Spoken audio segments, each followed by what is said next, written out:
அமைச்சர் செந்தில் பாலாஜியின் ஜாமீனை ரத்து செய்ய கோரி மனு உச்சநீதிமன்றம் அதிரடி.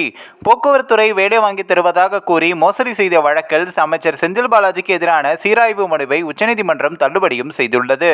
ஜாமீன் வழங்கிய தீர்ப்பில் எந்த பிழையும் இல்லை என கூறி நீதிமன்றம் இந்த முடிவை எடுத்துள்ளது. அது மட்டுமின்றி அதிமுக ஆட்சியின் போது போக்குவரத்துறையில் வேலை வாங்கி தருவதாக கூறி பணம் வாங்கி மோசடி செய்ததாக செந்தில் பாலாஜி அமலாக்கத்துறையினர் கடந்த ஆண்டு ஜூன் மாதம் 14ஆம் தேதி கைது செய்யப்பட்டார்.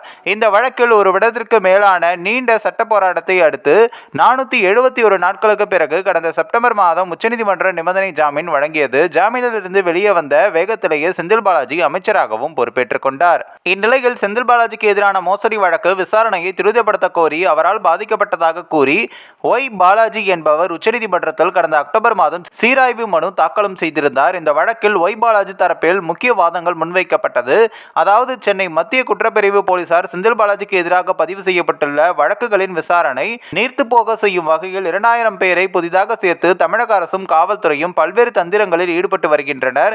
அவர் ஜாமீனில் வெளியே வந்தவுடன் அமைச்சரவை மாற்றியமைக்கப்பட்டுள்ளது. எனவே செந்தில் பாலாஜியின் ஜாமீனை ரத்து செய்ய வேண்டும் என்றும் முன்வைக்கப்பட்டது.